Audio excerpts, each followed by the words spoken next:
Friends, welcome to my YouTube channel AJ tutorials. आज का हमारा टॉपिक है Newton second law of motion. ठीक है, और साथ में हम पढ़ेंगे momentum. Newton second law of motion क्या होता है वो बताएंगे और क्यों होता है वो सब सीखेंगे। ठीक है, तो ध्यान से देखिएगा। Newton second law of motion. Newton second law of motion, the rate of change of momentum is directly proportional to applied force, F proportional to ma। Newton second law of motion क्या बोलता है, अगर कोई body है उसका momentum अगर change होगा तो क्या हो जाएगा, उसका फोर्स भी चेंज होगा, या फिर अगर उसका फोर्स चेंज होगा तो उसका उसके साथ साथ मोमेंटम भी चेंज होगा। मतलब उसका अगर मास चेंज होगा या फिर वेलोसिटी चेंज होगा तो उसके साथ साथ उसका मोमेंटम भी चेंज होगा। तो अब इसको देखते आगे क्या होता है। लेकिन Newton second law of motion पढ़ने के लिए सबसे पहले जानना हमें होगा मोमेंटम क्या होता है, कैसे होता है, क्यों होता है, सब सीखना पड़ेगा। तो चलो पहले हम सीखते हैं मोमेंटम क्या होता है। ठीक है, तो मोमेंटम क्या होता है। मोमेंटम को क्या करते हैं हम, मोमेंटम जनरली रिप्रेजेंट करते हैं हम P से। तो momentum is used to measure the amount of motion in body. Momentum क्या करता है, किसी बॉडी का मोशन रिप्रेजेंट करता है, कितनी स्पीड से वो चल रहा है, कितना वेलोसिटी उसमें है, वो तय करता है। ठीक है, मान लेते हैं अगर कोई कार है, ठीक है, उस कार का मोमेंटम है, वो अगर कार किसी स्पीड से चल रही है तो अचानक से रुकेगी क्या, अचानक से रुकेगी नहीं। अगर अचानक से हम ब्रेक मारते हैं तो क्या होता है, आदमी आगे की तरफ गिर जाता है। मतलब कोई भी अगर बॉडी है वो हाई स्पीड से है, मतलब हाई स्पीड से मतलब इसकी वेलोसिटी भी ज्यादा होगी, और अगर मास भी ज्यादा है तो तुरंत नहीं रुकेगी, उसको थोड़ा टाइम लगेगा। ठीक है, अब मान लो बॉल है, ठीक है, एक प्लास्टिक की बॉल है। प्लास्टिक की बॉल से अगर हम किसी को मारेंगे खींच के तो क्या होगा, उसको चोट लगेगी लेकिन बहुत कम लगेगी। अगर वही क्या करें, हम बड़ा सा बॉल ले लें, बड़ा सा बॉल मतलब अगर लेदर का बॉल ले लें, ठीक है, उससे अगर हम किसी को खींच के मारेंगे तो क्या होगा, उसको चोट ज्यादा लगेगी। मतलब अगर मास बढ़ेगा, अगर किसी चीज का मास इंक्रीज होगा तो क्या हो जाएगा, उसमें जो मोमेंटम होगा वो बढ़ेगा। मतलब momentum is directly proportional to mass. मतलब मोमेंटम अगर इंक्रीज होगा तो मास भी, अगर मास इंक्रीज होगा तो क्या हो जाएगा, मोमेंटम उसका बढ़ जाएगा। ठीक है, अब चलो देखते हैं इसको कैसे होता है। तो मोमेंटम को हम किससे डोनेट करते हैं, मोमेंटम को हम डोनेट करते हैं P से। Momentum is generally denoted by P। हम इसको P से डिनोट करते हैं। ठीक है, अब इसका मोमेंटम का फार्मूला क्या होगा, momentum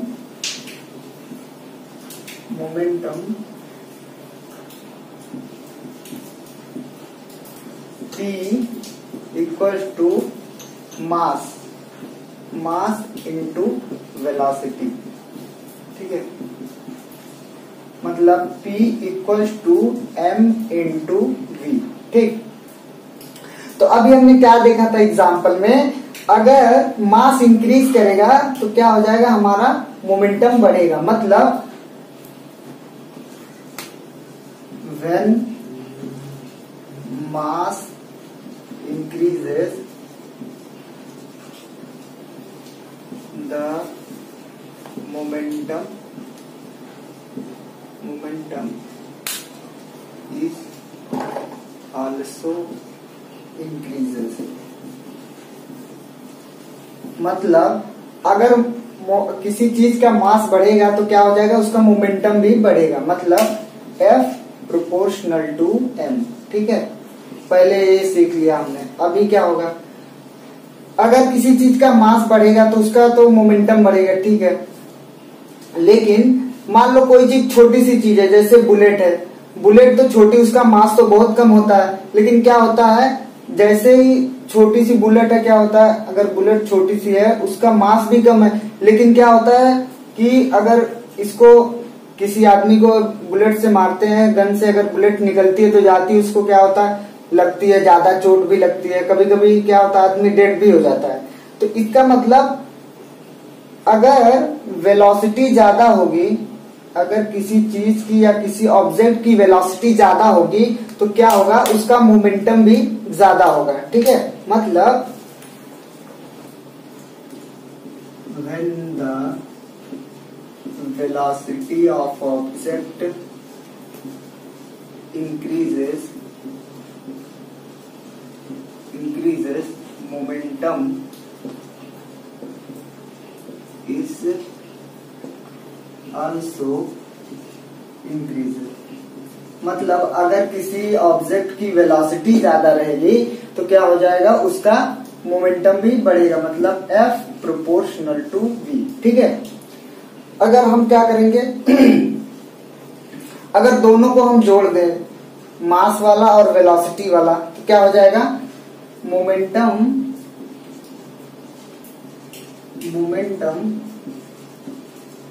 is directly proportional to mass and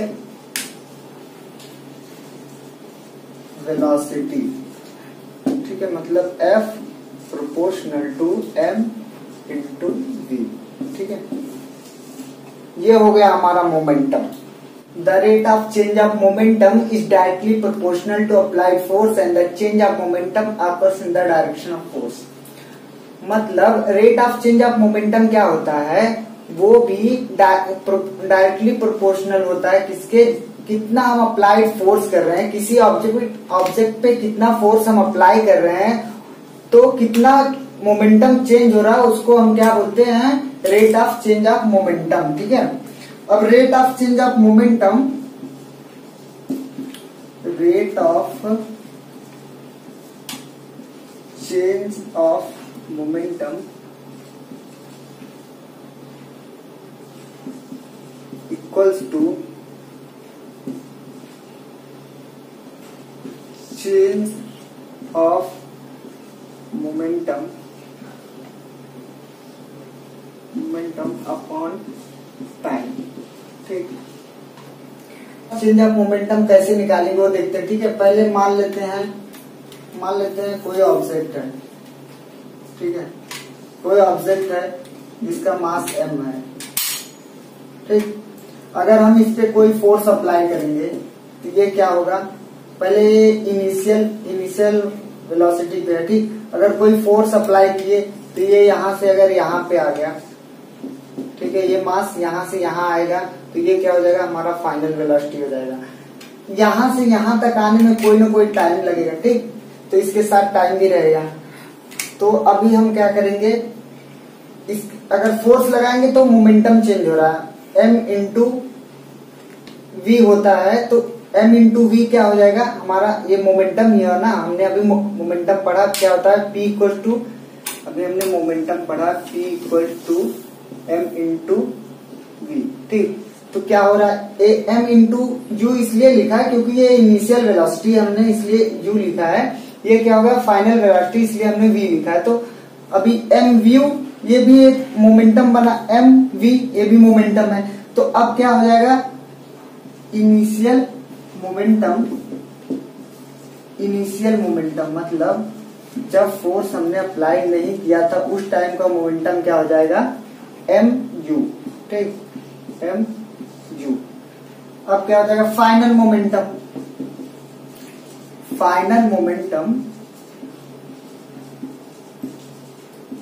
क्या हो जाएगा, m v। ठीक, अब rate of change of momentum निकालेंगे, तो rate of change of momentum का हम फॉर्मूला भी देखे थे, rate of change of momentum equals to change in momentum upon time.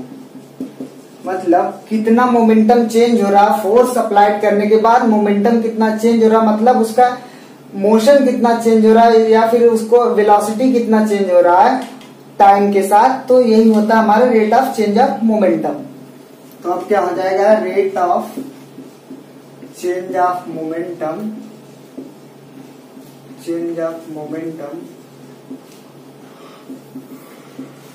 Equals to final momentum minus initial momentum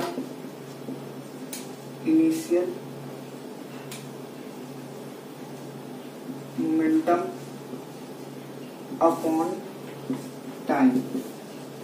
ठीक, अब क्या हमारे पास क्या था, फाइनल मोमेंटम क्या था, एम वी। ठीक, माइनस इनिशियल मोमेंटम क्या था, एम यू अपॉन टी।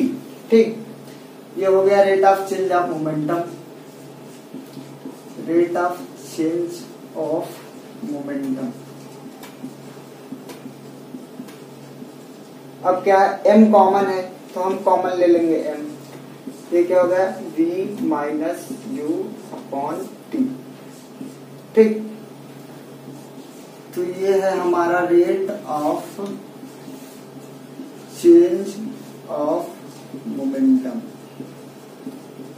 ठीक है, अब rate of change of momentum को अभी हम इस पार्ट को v minus U upon T को हम क्या लिख सकते हैं, हमने पहले पढ़ा था a equals to v minus U upon T.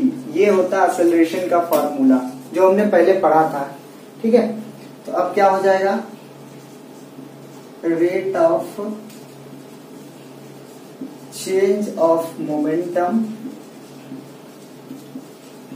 Equals to m, और इसकी जगह पे हम क्या लिखेंगे, a लिखेंगे, तो क्या हो जाएगा एम ए, मतलब मास इनटू एक्सेलरेशन। ठीक है, तो अब क्या होता है, Newton second law of motion क्या कहता है वो देखते हैं। फिर क्या हो जाएगा, according to Newton second law of motion the rate of change of momentum is proportional to the applied force. मतलब कितना हम फोर्स अप्लाई करेंगे, according to Newton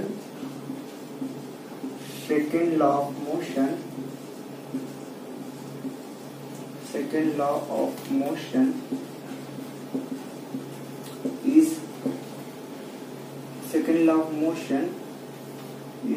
the rate of change of momentum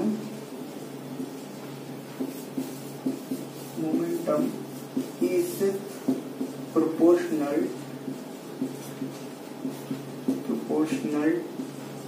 to the applied force। मतलब therefore F equals to F proportional to mass into acceleration.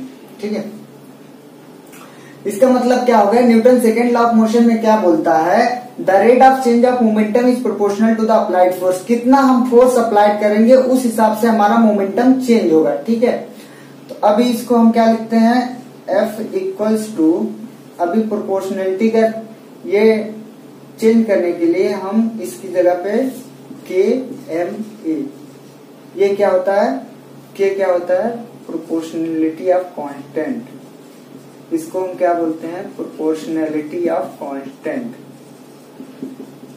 T of constant. ठीक है, constant, और इसकी value क्या होती है, 1 होती है। अभी इसमें इसकी वैल्यू 1 होती है, तो क्या हो जाएगा, अगर के की जगह हम 1 रखेंगे, F equals to M A. ये होता है हमारा Newton second law of motion. ठीक है, ये था हमारा आज का topic Newton second law of motion जो हमने देखा। अगर वीडियो आपको अच्छी लगे तो प्लीज लाइक, शेयर और सब्सक्राइब जरूर करें। Thank you.